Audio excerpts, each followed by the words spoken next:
Here we go now. This is Wesley. This is that's Lyman Bostock's middle name. A new podcast that Tom Rinaldi is involved with. Tom Rinaldi's won more awards than you can check a stick out on television. Now he's going to go the podcast way.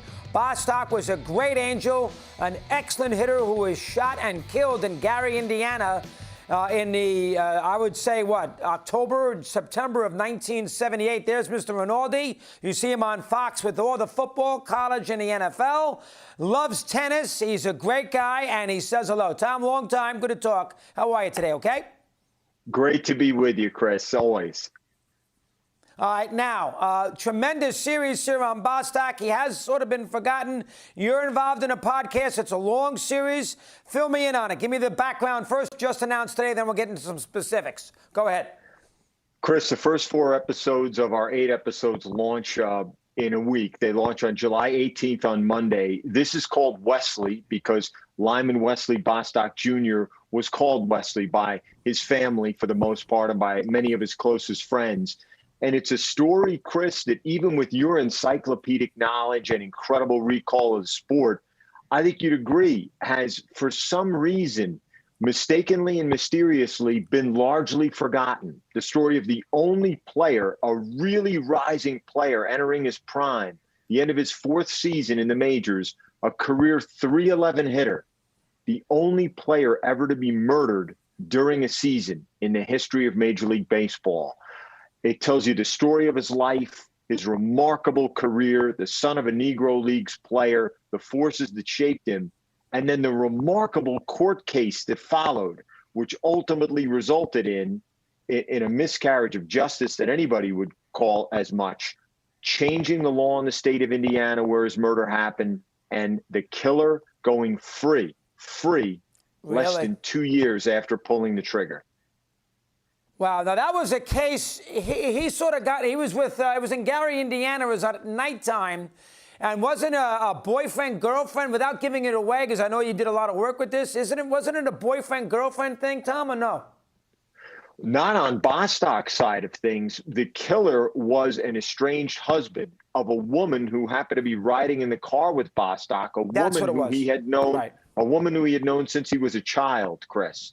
And part of what the podcast delves into not only is the fascinating life that Lyman led that got him to this point, but also the fact that 14 years ago, we had the opportunity to tell the story on ESPN. I encountered the man that killed him. I found him 30 years later, and it's been a big regret of mine in my career, Chris, how I mishandled, in my opinion, that encounter. And that's a part of this podcast as well.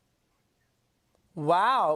When you mean mishandled, didn't do a good job of the interview? What exactly do you mean by when you say mishandle? That's what I mean, Chris. I did not handle the interview properly. And for 14 years, it's been a regret of mine. We didn't know that we would be able to find Leonard Smith, the man that killed him, who, in yet another one of the 100 remarkable details of Lyman's story, Chris, Leonard Smith lived 6.5 blocks away from the intersection where he took Bostock's life. He went right back to resume his life after getting out of a state mental hospital. And that's where we found him, living in the same tenement building that his mother had owned. And we encountered him on the street. And it's just something that I mishandled. And that unfolds. We revisit that as well in the podcast. Give him a little breakdown about how good Bostock was. I certainly know him well. Good left-hand hitter. I think he got traded from the Twins to the Angels. He was a Rod Carew type with a little more power, is the way that I would express Bostock. But give the audience a little feel who may not know. It is 1978 now. It's 50 years ago. Give the audience a little feel of how good a player that he was. Go ahead. Couple of quick notes that we hope will really intrigue people. Just purely as a tactician in the box, Chris, career .311 hitter. Twice finished in the top 5 in batting. A protege of Carew's. Carew is in this podcast along with George Brett. Both of them suggested if he had been healthy and maintained his productivity, he was clearly on the track to become a 3,000 hit man, potentially somebody who would have been under consideration as a Hall of Famer if he had a long career. An Ichiro type hitter is how these guys viewed him. He's also somebody, Chris, who after he signed one of the biggest contracts, not only in baseball, but in all of sport in 78, signed it in late 77, spurning the interest of Steinbrenner, the personal recruitment of Reggie Jackson. He went into a huge slump and went to Buzz Bavasi and Gene Autry, the owner of the Angels at the time, and said, I don't want to be paid my salary. I haven't earned it. They told him, Lyman, if you hit a home run for every game the rest of the season, we're not going to pay you any more. Take the money. He did and gave the entire month's salary to charity. Yet another aspect of Lyman Bostock. Yeah, I do. I vaguely remember that, and I was 18 years of age. I do remember that salary scenario there. Why forgotten? You know, it was a big story for about 3 or 4 days, but as you said, most of the audience would not know anything about him. How come, Tom? I think that's a perpetual mystery, which we explore, Chris, and to a degree, we hope in our own small way to correct. One of the reasons is the news cycle, right? This happened before ESPN, before CNN, before constant 24/7 news coverage. It also happened 1 week before the death of Pope John Paul I, which obviously became the biggest story around the world. It happened a year before Thurman Munson tragically died in the plane crash. So a number of the things that surrounded the circumstance of his death have probably colluded to push him more toward the margins than really where Lyman Bostock should be as a player on the cusp, Chris, of being a great, of being potentially an all-time great. And he was not the intended target. Is that correct or not? That is correct. Leonard Smith, the estranged husband, and again, we hear from people who were in the car that night when the gunshot was fired. He pulled up alongside at a red light in Gary, Indiana on a Saturday night, at the time the deadliest city in the United States of America, the murder capital of the United States, fired one shot into the back seat, allegedly aimed at his wife, Barbara. But instead, that one shot from a .410 bore shotgun hit Bostock, who was rushed to an emergency room at Mercy Hospital nearby in Gary. His wife, Yuvine, was called. She's the heart and soul of this podcast in terms of being its emotional center. We hear a lot from her.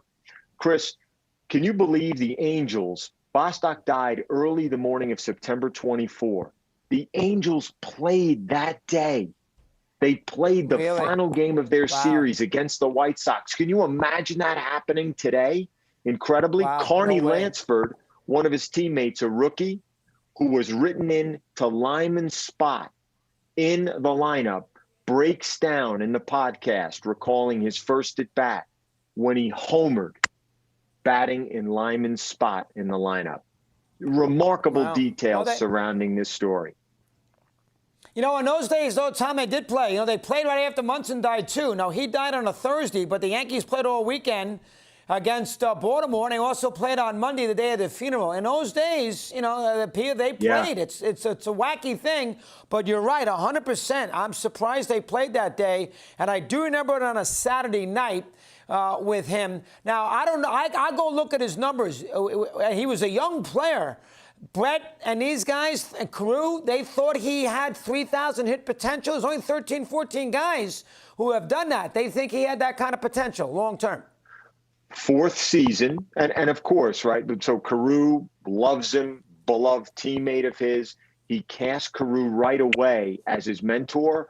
And Carew talks, Chris, about the fact that there had never been another young player who absorbed what Carew wanted to share the way that Lyman did, who basically sat by his side and tried to hear about pitchers, sequences, breakdowns to try to do everything he could to improve as a batter, because Lyman recognized how great Carew was and how much he might be able to learn from that, right? When he joined the Twins and he was there for 3 seasons.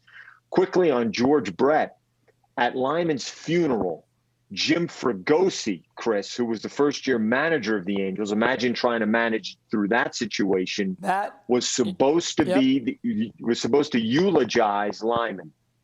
Instead, he was so overcome with emotion, without any warning, he turned to Brett's brother, Ken, and asked Ken to get up and speak on behalf of the team without advance warning or any notes. Ken does. You hear some of that eulogy in the podcast, Wow. and George is very emotional hearing it back.